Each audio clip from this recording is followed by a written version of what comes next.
వారం రోజుల్లో కరెక్ట్ గా దగ్గర మన వారం రోజుల్లో మన ఎలక్షన్ ఉంది. ఇన్ని రోజులు కూడా ఎంతో మనము కష్టపడి మీరందరూ కూడా ఎంతో కష్టం చేసి ఈ రోజు పార్టీని ఈ స్థాయిలో నిలబెట్టినారు. ఈ వారం మిమ్మల్ని అందరిని కూడా నేను వేడుకునేది ఏమంటే, ఈ వారం మనం గట్టిగా కష్టపడదాము. ప్రతి గడప కూడా 2-3 విషయాలు మనం ఖచ్చితంగా మనం చెప్పాల్సి ఉంటుంది. ఒకటి, జగనన్న చేసిన మేలు చేసినా కూడా అందరు కూడా తెలిసినా కూడా మరొకసారి మనం అందరూ కూడా గుర్తు చేసి, 2014లో చంద్రబాబు నాయుడు అనే వ్యక్తి ఏ విధంగా మోసం చేసినాడు, బంగారు రుణాలు అని చెప్పి, రైతు రుణాలు అని చెప్పి, ఆ రోజు ఇంటికి ఒక ఉద్యోగం అని చెప్పి, డ్వాక్రా రుణాలు మాఫీ అని చెప్పి, ఇవన్నీ కూడా కంటికి కట్టినట్లే ఉన్నాయి. 2014లో పూర్తిగా మోసం చేసినాడు. మన కోడూరు నియోజకవర్గంలో కూడా రకరకాలు ఏవేవో చేస్తా అని చెప్పి ఏమి కూడా చేయలేదు. ఇవన్నీ కూడా జగనన్న ప్రభుత్వంలో ఏ విధంగా గ్రామాల్లో ఈరోజు ప్రజలకు మేలు జరుగుతా ఉంది, జగనన్న చెప్పిన పథకాలు ఏ విధంగా ఈరోజు ప్రజలకు చేరువుగా ఉన్నాయి. అదే విధంగా మన ఎమ్మెల్యే గారు ఈరోజు సోమశిల బ్యాక్ వాటర్స్ తీసుకొచ్చేది కానీ, గాలేరు నగరి, ఇవన్నీ కూడా ఒక అడ్మినిస్ట్రేటివ్ శాంక్షన్ వచ్చి అన్ని కూడా టెండర్లకు సిద్ధంగా ఉన్నాయి. ఎండాకాలము మనసులో అభిమానం ఉన్నా కూడా బూత్కు పోయి ఓటేసే దానికి అందరూ కూడా పోకపోవచ్చు. మనం బాధ్యతగా ప్రతి ఒక్కరిని కూడా బూత్కు తీసుకుపోయి మన ఓటు అనేది మనం ఖచ్చితంగా బూత్కు తీసుకుపోయి ఓటు వేయాల్సిన అవసరం ఉందని చెప్పి కూడా ఈరోజు మిమ్మల్ని అందరినీ కూడా నేను కోరుకుంటున్నాను.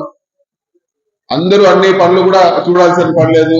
ఎవరికి బలం ఉన్న బూత్ లో, ఎవరికి బాధ్యత ఉన్న బూత్ లో, ఆ బూత్ వరకు మనం ఎలక్షన్ రోజు గట్టిగా పనిచేస్తే ఖచ్చితంగా విజయం మందే అని చెప్పి కూడా ఈరోజు మీకు సభాముఖంగా తెలియజేస్తాను.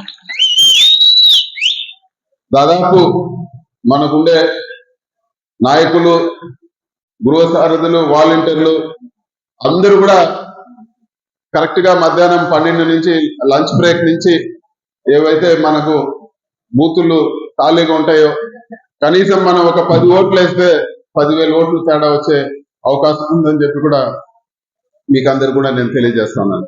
ఇది చాలా ముఖ్యము. మొబిలైజేషన్ పైన దృష్టి పెట్టాలని చెప్పి కూడా నేను వేదిక ముందే పెద్దల్ని, ఇక్కడ వచ్చిన వాళ్ళందరూ కూడా మన ఓటుని మనము ఈ ఉండే ఎలక్షన్ లోపల గడప గడప ప్రతి ఇంటికి కూడా మన బూత్ పరిధిలో ఆ నాయకుడు ప్రతి కోడూరులో మన విజయం సత్యం.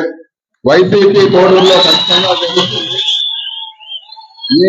ఏ సర్వే చూసినా ఎక్కడ ఇది చేసినా కూడా ఖచ్చితంగా వైసీపీ గెలుస్తుందనే మనకి ఈ రోజు ఉన్నది.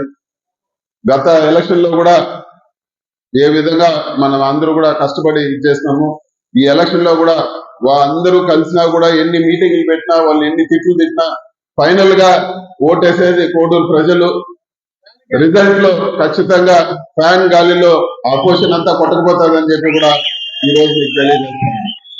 మనము ఒకటే ఒకటి మనము అలసత్వం వహించకుండా, అయిపోతుందిలే వేసేస్తారులే అనుకోకుండా ఈ వారం కష్టపడి ఆ ఒక్కరోజు 13వ తేదీ మన ఓటు తీసిపోయి ఇస్తే చాలు, మనం ఖచ్చితంగా గెలుపు మందే. మిగతా విషయాలన్నీ కూడా మేము ఖచ్చితంగా సపోర్ట్ గా ఉంటాము. మిగతా ఏది ఉన్నా కూడా మీకు అండగా ఉంటామని చెప్పి కూడా నేను తెలియజేస్తా ఉన్నాను. ఈ టర్మ్ లో కరోనా పోయి అన్ని కూడా పోయి ఈ టర్మ్ లో క్యాడర్ కు పూర్తి సమయం వెచ్చించలేకపోయినాము. వచ్చే టర్మ్ పూర్తిగా క్యాడర్ కోసమే. పథకాల్లో జగనన్న చూసుకుంటారు, పబ్లిక్ కావాలంటే జగనన్న చూసుకుంటారు.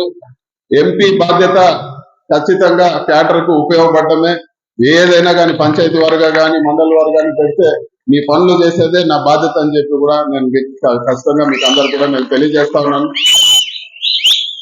అదేవిధంగా మరొకసారి మీరందరూ కూడా ఈ వారం రోజులు గట్టిగా నాకు కూడా మీ అందరి ఆశీస్సులు, మీ అందరి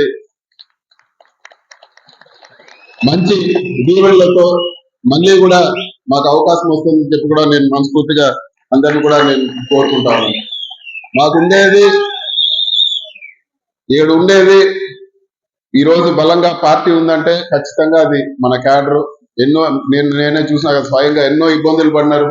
14లో ఇబ్బందులు పడినారు, బై ఎలక్షన్ లో ఇదైనారు. 19లో ఏం చేసినామేమో అందరూ కూడా కష్టపడి ఎలక్షన్ చేసినారు. ఈ రోజు మన గవర్నమెంట్ వస్తుంది ఖచ్చితంగా. మన గవర్నమెంట్ వచ్చినప్పుడు మన కోడూరు గెలవాల ఖచ్చితంగా. అన్నకు కూడా మంచి భవిష్యత్తు ఉంటుంది, ఈసారి గెలుస్తా అని చెప్పి కూడా సభాముఖంగా మీకు అందరు కూడా తెలియజేస్తాను. మన కోడూరు అభివృద్ధి పైన సీనన్న తీసుకుంటాడు. క్యాడర్ కాపాడుకునే పని, క్యాడర్ చేసే పనులు నేను చేస్తానని చెప్పి కూడా ఈ రోజు నేను నా మొదటి ప్రాధాన్యత అని చెప్పి కూడా నేను తెలియజేస్తాను. కానీ ఇంకోటి దాన్ని లీడర్లు క్యాడర్ బాగా చూసుకునే బాధ్యత నాదని చెప్పి కూడా ఈరోజు సభాముఖంగా తెలియజేస్తూ ఈ కార్యక్రమానికి ఇచ్చేసిన అందరు కూడా మరొకసారి పేరు పేరున ధన్యవాదాలు తెలుస్తున్నాను.